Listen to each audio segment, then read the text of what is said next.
ಚಿತ್ರತಂಡವನ್ನ ನಾವು ಪ್ರಾಮಾಣಿಕವಾಗಿ ಯಶಸ್ವಿ ಮಾಡ್ಕೊಂತ ಹೇಳ್ತೀವಿ.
ಚಂದ್ರಪ್ರಭಾ ಅವರು ಸೇರಿದಂತೆ ಅನೇಕ ಹಿರಿಯ ಕಲಾವಿದರು ಜುಗಲ್ಬಂದಿ ಸಿನಿಮಾದಲ್ಲಿ ನಟಿಸಿದ್ದಾರೆ.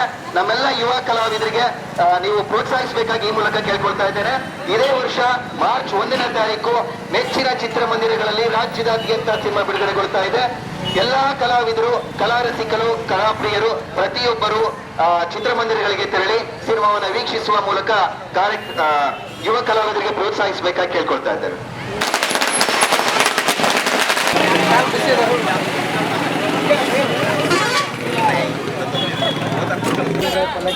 ನಟನೆ ಮಾಡಿರ್ತಾರೆ. ಕಿರೀಟ್ ಪಾಟೀಲ್ ಸಿನಿಮಾದಲ್ಲಿ ಅಶ್ವಿನ್ ರಾವ್ ಪಲ್ಲಕ್ಕಿ ಅವರು ಸಹ ಆಕ್ಟ್ ಮಾಡಿರ್ತಾರೆ.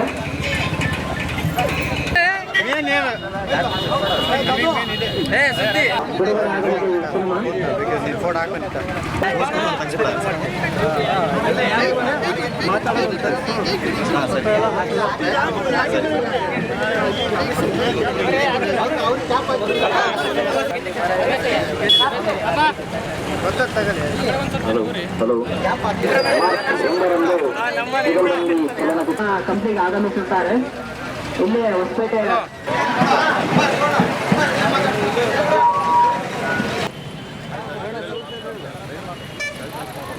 ಕಂಪ್ಲಿ ಪಟ್ಟಣಕ್ಕೆ ಹೊಸಪೇಟೆಯ ಯುವ ಕಲಾವಿದರಾಗಿರುವಂತಹ ಸಂತೋಷ್ ಆಶ್ರಯ ಸರ್ ಅವರು, ಹಾಗೆ ಕಿರಿಕ್ ಪಾಟಿ ಸಿನಿಮಾ ಖ್ಯಾತಿಯ ನಮ್ಮ ಅಶ್ವಿನ್ ರಾವ್ ಪಲ್ಲಕ್ಕಿ ಅವರು ಬಂದಿದ್ದಾರೆ. ಇದು ಒಂದು ಹೊಸಪೇಟೆಯ ಯುವ ಕಲಾವಿದರಿಂದ ಮೂಡಿ ಬಂದಂತಹ ಜುಗಲ್ಬಂದಿ ಸಿನಿಮಾ ಮಾರ್ಚ್ 1ನೇ ತಾರೀಕು ರಾಜ್ಯದಾದ್ಯಂತ ಬಿಡುಗಡೆಗೊಳ್ತಾ ಇದೆ. ಈ ಸಿನಿಮಾದ ವಿಶೇಷತೆ ಏನಂದ್ರೆ, ಒಂದು ಸಿನಿಮಾದಲ್ಲಿ 3 ಕಥೆಗಳಿದೆ, 3 ಜನದ ಜುಗಲ್ಬಂದಿ ಇದೆ. ಸಂತೋಷ್ ಆಶ್ರಯ ಸರ್ ಅವರು, ಹಾಗೆ ಸಲಗ ಸಿನಿಮಾ ಖ್ಯಾತಿಯ ಯಶ್ ಶೆಟ್ಟಿ ಅವ್ರದ್ದು ಒಂದು ಜುಗಲ್ಬಂದಿ ಆದ್ರೆ, ಇನ್ನೊಂದು ಕಡೆ ಕಿರಿಕ್ ಪಾಟಿ ಸಿನಿಮಾದ ಅಶ್ವಿನ್ ರಾವ್ ಪಲ್ಲಕ್ಕಿ ಅವ್ರದ್ದು, ಹಾಗೆ ಹಾಸ್ಟೆಲ್ ಹುಡುಗರು ಬೇಕಾಗಿದ್ದಾರೆ ಸಿನಿಮಾ ಖ್ಯಾತಿಯ ಅರ್ಚನಾ ಕೊಟ್ಟಿಗೆ ಅವ್ರದ್ದು ಒಂದು ಜುಗಲ್ಬಂದಿ, ಇನ್ನೊಂದು ಕಾಂತಾರ ಸಿನಿಮಾದಲ್ಲಿ ನಟಿಸಿದಂತಹ ಮಾನಸಿ ಸುಧೀರ್ ಅವ್ರದ್ದು ಒಂದು ಜುಗಲ್ಬಂದಿ.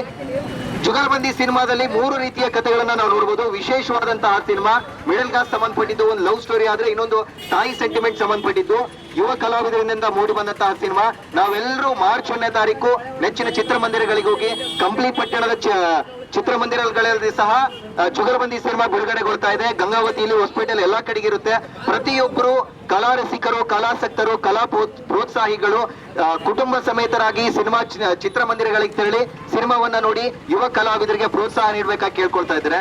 ಹಂಗೆ ಕಲಾ ತಂಡದವರಿಗೆ ಒಂದು ವಿನಂತಿ ಮಾಡೋದೇನಂದ್ರೆ, ಅಣ್ಣ ಕಂಪ್ಲಿಯವರು ಯಾವುದಕ್ಕೂ ಕಡಿಮೆ ಇಲ್ಲ. ಕಂಪ್ಲಿಯವರು ನಾವು ಕಾಟೇರ ಸಿನಿಮಾ ನೋಡಿರ್ಬೋದು, ಜಡೇಶ್ ಹಂಪಿ ಅಂತ, ನಮ್ಮ ಮಣ್ಣಿನ ಚಿತ್ರ ಅದು, ಕತೆ ಬರೆದಿರೋ ಜಡೇಶ್ ಹಂಪಿ ಅವರು. ಹಾಗೆ ಇಲ್ಲಿ ಯುವ ಮ್ಯೂಸಿಕ್ ಡೈರೆಕ್ಟರ್ಗಳು ಇದ್ದಾರೆ, ಮತ್ತೆ ನಮ್ಮ ಕೃಷ್ಣ ಸೃಜನ್ ಅವರು, ಮೆಟ್ರಿ ಅವರು ಇದ್ದಾರೆ, ಹಾಗೆ ಅನೇಕ ಕಲಾವಿದರು ಇದ್ದಾರೆ. ಈ ಸಿನಿಮಾ 100 ಡೇಸ್ ಆಗಿ ತುಂಬಾ ಯಶಸ್ವಿ ಕಾಣ್ಲಿ, ತಮ್ಮ ಯಶಸ್ಸಿನ ಪ್ರತಿಯೊಂದು ಮೆಟ್ಲಾಗಿ ನಾವು ಇರ್ತೀವಿ, ನೀವು ಪ್ರೋತ್ಸಾಹ ಕೊಡ್ತೀವಿ ಅಂತ ಈ ಮೂಲಕ ಕೇಳ್ಕೊಳ್ತಾ ಇದ್ದೇನೆ. ಜೈ ಹಿಂದ್, ಜೈ ಕರ್ನಾಟಕ. ಮಾತ್ರ ನಮಸ್ಕಾರ. ಕಂಪ್ಲಿ ಎಲ್ಲ ಚೆನ್ನಾಗಿದ್ದೀರಾ? ಬಿಸಿಲು ಜಾಸ್ತಿ ಆಗೈತಲ್ಲ? ಅಲ್ಲ, ಕಂಪ್ನಿ ಅವರಿಗೆ ಹೊಸಪಡಿಗೆ ಬಿಸಿಲೇನು ಹೊಸದಲ್ಲ. ಮೊದಲನೇದಾಗಿ ಎಲ್ರಿಗೂ ಧನ್ಯವಾದಗಳು. ನಮ್ಮಲ್ಲಿ ಕರೆಸಿ, ಈಗ ಏನಾಗುತ್ತೆ, ಸಿನಿಮಾ ಬೆಳೆದು ದೊಡ್ಡವರಾದ್ಮೇಲೆ ಕರೆಯೋದು ಒಂದ್ ಲೆಕ್ಕ ಆದ್ರೆ, ಬೆಳಿಬೇಕಾದ್ರೇನೆ ಕರೆಯೋದು ಇನ್ನೊಂದ್ ಲೆಕ್ಕ. ಸೊ ಈ ಆರ್ಗನೈಸ್ ಮಾಡಿರೋ ಎಲ್ರಿಗೂ ನಾನು ಧನ್ಯವಾದ ಹೇಳಕ್ ಇಷ್ಟಪಡ್ತೀನಿ. ಹಾಗೆ ಕಂಪ್ಲಿ ನನಗೆ ತುಂಬಾ ಹತ್ತಿರವಾದ ಊರು. ಯಾಕಂದ್ರೆ ನನ್ನ ಮೊದಲನೇ ಶಾರ್ಟ್ ಫಿಲಿಮ್ 2015ರಲ್ಲಿ ಒಂದು ಶಾರ್ಟ್ ಫಿಲಿಮ್ ಮಾಡಿದ್ದೆ, ಹೀಗೊಂದು ಪ್ರೇಮಕತೆ ಅಂತ. ಅದು ನಿರ್ದೇಶಕ ಕೃಷ್ಣ ಸುಜನ್ ಫ್ರಮ್ ಕಂಪ್ಲಿ. ಅದಾದ್ಮೇಲೆ ಮೊದಲನೇದಾಗಿ ನಾನು ಬೆಂಗಳೂರಿಗೆ ಒಂದು ಸಿನಿಮಾ ಮಾಡಿದ್ದೆ. ಒಬ್ಬ ನಿರ್ದೇಶಕರು, ಇಲ್ಲಿರೋ ಒಬ್ಬ ನಿರ್ದೇಶಕರು ನಾನು ಕರ್ಕೊಂಡೋಗಿ, ಬಾ ನೀನ್ ಚೆನ್ನಾಗಿ ಆಕ್ಟ್ ಮಾಡ್ತೀಯ ಅಂತ ಸಿನಿಮಾ ಕೊಟ್ಟಿದ್ರು. ಅವರು ಆದಿತ್ಯ ಚಿಕ್ಕಣ್ಣ ಅಂತ, ಅವರು ಕಂಪ್ಲಿ ಅವರೇ. ಈ ಸಿನಿಮಾದ ಮೊದಲನೇದಾಗಿ ನಾನು ಹೊಸಪೇಟೆ ಬಳ್ಳಾರಿ ಬಿಟ್ಟು, ಅಥವಾ ಹೊಸಪೇಟೆ ಬೆಂಗಳೂರು ಬಿಟ್ಟು ಬೇರೆ ಊರಿಗೆ ಪ್ರಚಾರ ಬಂದಿದ್ದೀನಿ, ಅದು ಕಂಪ್ಲಿನೇ. ಸೊ ಹಂಗಾಗಿ ಕಂಪ್ಲಿ ನನಗೆ ಯಾವಾಗ್ಲೂ ನನ್ನ ಮನಸ್ಸಲ್ಲಿ ಯಾವಾಗಲೂ ಚಿರವಣೆ ಆಗಿರುತ್ತೆ. ಈ ಜನತೆ ನಾನು ಯಾವತ್ತೂ ನಾನು ಮರೆಯಲ್ಲ. ಸೊ ನನಗೆ ಇದೇ ಮಾರ್ಚ್ 1ನೇ ತಾರೀಕು ಸಿನಿಮಾ ಬಿಡುಗಡೆ ಆಗ್ತಿದೆ. ಸಿನಿಮಾ ತುಂಬಾ ಚೆನ್ನಾಗಿ ಬಂದಿದೆ. ನಂದು ಹೊಸಪೇಟೆ ಪಕ್ಕದ ಊರೇ. ಸೊ ನಾನು ಇಲ್ಲೆಲ್ಲ ಓಡಾಡಿದ್ದೀನಿ, ಡಿಪ್ಲೊಮಾ ಅಡ್ಮಿಷನ್ ಎಲ್ಲ ಬಂದಿದ್ದೇನೆ ಈ ಕಡೆಗೆಲ್ಲ. ಸೊ ದಯವಿಟ್ಟು ನಿಮ್ಮೆಲ್ಲರ ಆಶೀರ್ವಾದ ನನ್ನ ಮೇಲೆ ಇರಲಿ, ನನ್ನ ಚಿತ್ರತಂಡದ ಮೇಲೆ ಇರಲಿ. ಇವತ್ತು ಅಶ್ವಿನ್ ರಾವ್ ಪಲ್ಲಕ್ಕಿ ಅವರು ಬಂದಿದ್ದಾರೆ, ಅವ್ರಿಗೂ ನಮ್ಮ ಊರಿಗೆ ಸ್ವಾಗತ ಹೇಳಕ್ ಇಷ್ಟಪಡ್ತೀನಿ. ಹಾಗೆ ನಿಮ್ಮೆಲ್ಲರ ನೆಚ್ಚಿನ ಶಾಸಕರು ನಮ್ಮ ಅಣ್ಣ ಗಣೇಶಣ್ಣ ಅವರು ನನಗೆ ಬೆನ್ನೆಲುಬಾಗಿ ನಿಂತಿದ್ದಾರೆ. ನಾನು 2014 ಶಾರ್ಟ್ ಫಿಲ್ಮ್ ಮಾಡಿದೆ ಅಂತ ಹೇಳಿದಾಗ ಅವರು ಗೆಸ್ಟ್ ಆಗಿ ಬಂದಿದ್ರು. ತುಂಬಾ ಚೆನ್ನಾಗಿ ಮಾಡ್ತೀಯ ಸಿನಿಮಾ ಮಾಡು ಅಂತ ಹೇಳಿದ್ರು. 9 ವರ್ಷ ಆದ್ಮೇಲೆ ಸಿನಿಮಾ ಮಾಡಿದ್ವಿ. ನಿನ್ನೆ ಅವ್ರು ನನಗೆ ಕಂಡು, ಇಲ್ಲ ಚೆನ್ನಾಗತ್ತೆ, ನಮ್ ಜನ ನಿನ್ ಕೈ ಹಿಡಿದೇ ಹಿಡಿತಾರೆ, ತಲೆ ಕೆಡ್ಸ್ಕೊಬೇಡ, ಆರಾಮ್ ಹೋಗು ಅಂತ ಹೇಳಿದ್ರು. ಸೊ ಅವ್ರಿಗೂ ಈ ಸಂದರ್ಭದಲ್ಲಿ ಥ್ಯಾಂಕ್ಸ್ ಹೇಳಕ್ ಇಷ್ಟಪಡ್ತೀನಿ. ಹಾಗೆ ರಾಜೇಶ್ ಸಿಂಗ್ ನಮ್ ಬ್ರದರ್, ಅವರು ನಂಗೆ ಬ್ಯಾಕಪ್ ಬಂದಿದ್ದಾರೆ. ಸೊ ಅವ್ರಿಗೂ ಥ್ಯಾಂಕ್ಸ್ ಹೇಳಕ್ ಇಷ್ಟಪಡ್ತೀನಿ. ಇವೆಂಟ್ ಆರ್ಗನೈಸ್ ಮಾಡಿರೋ ಅಮರ್, ಹಾಗೆ ಸುರೇಶ್ ಸರ್, ಮತ್ತೆ ಕುಮಾರ್ ಸರ್, ಎಲ್ರಿಗೂ ಇನ್ ಯಾರ್ಯಾರು ನಮ್ಮ ಅಪ್ಪು ಸರ್ ಅಭಿಮಾನಿ ಸಂಘದವರು ಇದಾರಂತೆ, ಅವ್ರು ನನಗೆ ಇವಾಗ ಗೊತ್ತಾಯ್ತು. ಸೊ ಏನಾಗುತ್ತೆ, ಎಲ್ಲಾ ಹೀರೋ ಅಭಿಮಾನಿಗಳು ನಮ್ಮ ಪಕ್ಕದವರು ಇವನು ಹೀರೋ ಆಗ್ತೇನಂತ ಬಂದ್ ನೀರೋದಿತ್ತಲ್ಲ, ಅದೇ ನಿಜವಾದ ಖುಷಿ. ಸಿನಿಮಾ ಗೆದ್ದಷ್ಟೇ ತುಂಬಾ ಖುಷಿ ಇವಾಗ ಆಗ್ತಿದೆ ನನಗೆ. ಒನ್ಸ್ ಅಗೇನ್ ಎಲ್ರಿಗೂ ಥ್ಯಾಂಕ್ ಯು ಸೋ ಮಚ್. ಎಲ್ಲರಿಗೂ ನಮಸ್ಕಾರ. ಮೊದಲನೇದಾಗಿ ಇಲ್ಲಿಗೆ ನನಗೆ ಕರೆಸಿದಂತ ನಮ್ಮ ಸಂತೋಷ್ ಆಶ್ರಯ್, ಮತ್ತೆ ಕುಮಾರ್, ಅಮರ್ ಮತ್ತು ಸುರೇಶ್ ಅವ್ರಿಗೆ ತುಂಬಾ ಥ್ಯಾಂಕ್ಸ್ ಹೇಳೋದಕ್ಕೆ ಇಷ್ಟಪಡ್ತೀನಿ. ಕಂಪ್ಲಿಗೆ ನಾನು ಇದು 2ನೇ ಬಾರಿ ಬರ್ತಾ ಇರೋದು, ಬಟ್ ಮೊದಲನೇ ಬಾರಿ ನನ್ನ ಪ್ರಚಾರ ಕಾರ್ಯಕ್ರಮಕ್ಕೆ ಬರ್ತಾ ಇರೋದು. ಜುಗಲ್ಬಂದಿ ಅನ್ನೋ ಒಂದು ಸಿನಿಮಾ ನಾವೆಲ್ಲರೂ ತುಂಬಾ ಇಷ್ಟಪಟ್ಟು ಮಾಡಿದ್ದೀವಿ. ಖಂಡಿತ ನಿಮಗೆ ಒಂದು ಚೂರು ನಿರಾಸೆ ಆಗೋದಿಲ್ಲ. ಥಿಯೇಟ್ರಿಗೆ ಬಂದು ಮಾರ್ಚ್ 1ನೇ ತಾರೀಕು ನೋಡಿ.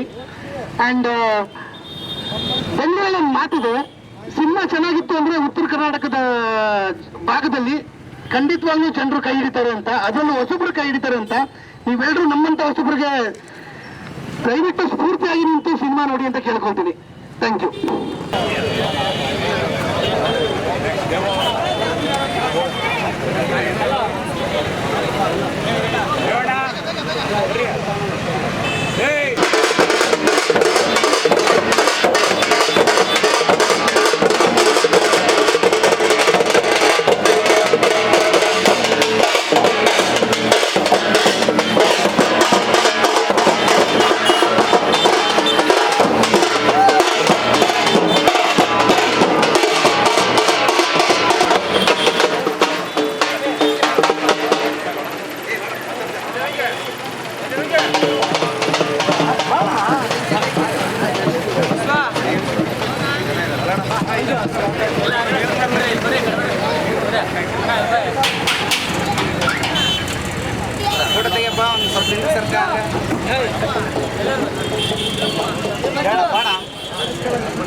ಗಾಡಿ ಯಾರು ಎಲ್ಲ ತಗೊಂಡ್ಬಿಡ್ರಿ.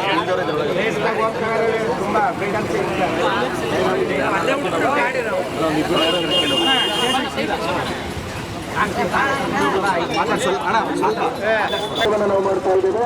ಮಾರ್ಚ್ 1ನೇ ತಾರೀಕು ರಾಷ್ಟ್ರೀಯಾದ್ಯಂತ ಜೊತೆಗೆ ಕಂಪನಿಯ ಚಂದ್ರಕಲಾ ಚಿತ್ರಮಂದಿರದಲ್ಲೂ ಸಹ ಜುಗಲ್ಬಂದಿ ಸಿನಿಮಾ ತೆರೆ ಕಾಣ್ತಾ ಇದೆ.